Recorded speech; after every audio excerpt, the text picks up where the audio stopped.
Olá, minha joia, sou Hugo Bandeira. Como todos já devem saber, Bolsonaro foi de toque para a Polícia Federal.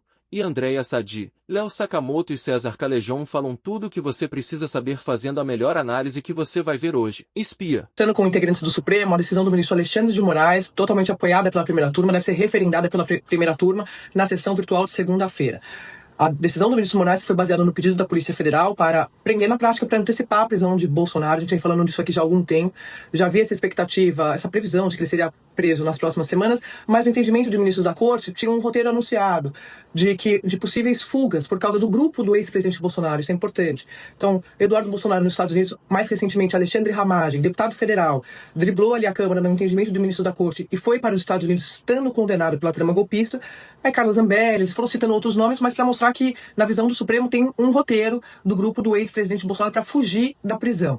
Que essas saídas do país seriam só para evitar o cumprimento das decisões da Justiça. Esse é o primeiro ponto. Segundo ponto, a vigília. A vigília de Flávio Bolsonaro, na visão de ministros da Corte, não passa de cortina de fumaça, porque seria criado ali um tumulto que poderia ocasionar, possibilitar uma fuga do ex-presidente Bolsonaro, inclusive, na visão de ministros da Corte com quem eu conversei, para a Embaixada dos Estados Unidos. Então, só para dar para vocês aqui alguns exemplos do que eles estão citando nos bastidores. E aí, conversando com investigadores da Polícia Federal, eles citam dois pontos importantes. Eles dizem que não tem imagem, eles evitaram qualquer tipo de imagem do ex-presidente Bolsonaro sendo preso, exatamente para não dar nenhum tipo de motivo ou munição para exploração política eleitoral de grupos adversários. E dois, o ex-presidente Bolsonaro, está preso na superintendência da PF, numa sala de 12 metros quadrados, que tem cama de solteiro, frigobar, TV, ar-condicionado e banheiro privativo, segundo informações da PF que eu colhi aqui, tá? Então são essas primeiras informações que a gente tem sobre essa prisão do ex-presidente Bolsonaro, que já estava anunciada, foi antecipada na visão da própria polícia. Claro que o bolsonarismo vai sempre tirar leite de pedra, o bolsonarismo vai... Não importa se o Bolsonaro entrasse armado numa loja do Oxxo pra roubar sabão líquido, né? O bolsonarismo ia dizer que era pelo bem da humanidade. Então, não tem jeito, o bolsonarismo vai sempre tentar fazer uma releitura da realidade e vai colar com o bolsoverso, que é o universo paralelo dos seguidores do ex-presidente Jair Bolsonaro, que se ele falar pula no abismo, eles pulam. Então, esse pessoal, né, mais radicalizado, não tem o que fazer, né, eles vão. E é claro que os políticos no Senado, na Câmara, em outros lugares do Brasil,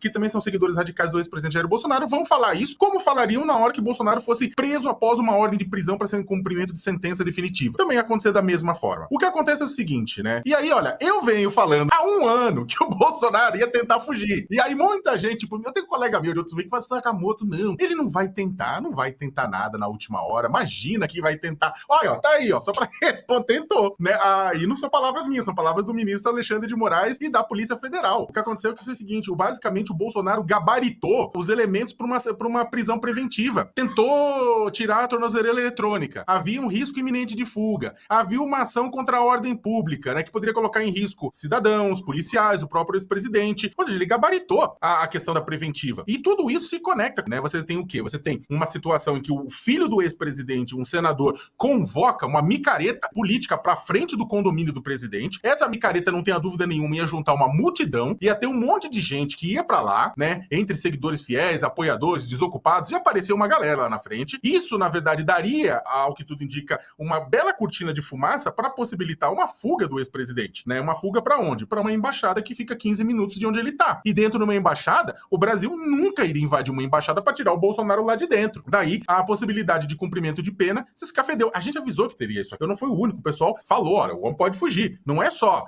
carceragem da PF, papuda, quartel, papudinha ou domiciliar. Tem fuga também. Então, essa era uma hipótese. Ia ser uma desmoralização absurda do poder judiciário brasileiro, absurda do sistema policial brasileiro, absurda das instituições. Se o Bolsonaro amanhecesse no próximo amanhã, domingo, depois dessa vigília de hoje à noite, depois de um tumulto, depois sei lá, de pancadaria, do que quer que acontecesse lá na frente, causado por isso aí, e ele aparecesse dando tchauzinho de dentro de uma embaixada, seja da Hungria ou dos Estados Unidos. O Bolsonaro, em fevereiro do ano passado, fez um test drive de fuga, um Airbnb de asilo lá na embaixada da Hungria. Depois, ele já tinha se escafedido pra Flórida para não ser responsabilizado pelos atos golpistas e pelo 8 de janeiro. A Polícia Federal descobriu no celular dele uma minuta de pedido de asilo pro Javier Milei, do nosso país vizinho na Argentina. Então, isso aí era uma realidade e podia acontecer. Mas eu queria até puxar rapidamente uma coisa que eu falei na minha coluna mais cedo, né? Também vai ao encontro do que a Carla comentou, que na prática, gente, o Flávio Bolsonaro mandou o pai dele pra cadeia antes da hora. Porque é o seguinte, seja ele, tenha sido ele o elaborador ou o executor desse plano Mambembe, ao ele convocar a vigília, ele pode... Porque é o seguinte, se for só a questão da tornozeleira, o pessoal ia falar, não, eu tentei arrumar, que não sei o que lá, a polícia vai lá, coloca de novo. Eu duvido que ele seria preso só pela tentativa de tirar a tornozeleira, porque ele ia dar uma justificativa. Mas conectando tudo isso, tem razão mais que suficiente pra ser preso. Se o Flávio não tivesse feito aquela convocatória, o Jair teria ficado pelo menos as próximas 2 semanas em casa. E o que isso é diferente? Politicamente, inclusive, é diferente. Ia ter uma ordem de prisão. Durante esta semana, os próximos dias, tudo, o bolsonarismo poderia fazer atos, protestos no Brasil inteiro, tudo isso mais. O Bolsonaro talvez tivesse com algumas diferenças, mas uma possibilidade de um ato semelhante àquele que o Lula teve em abril de 2018 no Sindicato dos Metalúrgicos do ABC. Não igual, porque quando a prisão do Lula é decretada, em meio à Operação Lava Jato, na condenação que ele teve, ele foi pro sindicato, falou que ia se entregar, fez a despedida e foi embora. Então, o que acontece? O Bolsonaro não vai ter essa possibilidade, né? Não vai ter, porque provavelmente a prisão dele vai ser convertida desta preventiva na PF por uma definitiva na PF, na papuda, na papudinha, porque ele dificilmente vai pegar uma prisão domiciliar logo no começo, haja visto o que aconteceu agora. Isso aqui agora mata a domiciliar do Bolsonaro logo de cara. Não vai ter possibilidade dele ter uma domiciliar logo de cara depois disso que aconteceu, né? Ele não tá bem de saúde pra isso, mas tá bem de saúde pra tentar uma fuga, então isso vai ficar fora de cogitação. Depois ele pode conseguir a domiciliar por caráter humanitário. Agora não consegue não, né? Já tava difícil, agora vai ficar impossível. Um dia para além de histórico, épico para a história do Brasil mesmo. Agora o Bolsonaro, ao que tudo indica, vai ter que se ver com as consequências dos crimes que ele cometeu. Cada um, nesse momento, diz uma coisa, cada um tenta entender à luz da história o que está acontecendo de uma determinada maneira. Eu te digo, como eu sinto a questão, Vivian, a justiça brasileira foi até leniente com o Jair Bolsonaro. Deu todas as chances do mundo para que a coisa não evoluísse por uma preventiva e agora em caráter fechado, que é o que está acontecendo nesse momento. Agora, chegou um momento, o Alexandre de Moraes já colocou isso, eu e você trabalhamos isso, acho que há um ano e pouco atrás. Ele disse o seguinte, a justiça pode ser cega, ela só não pode ser trouxa,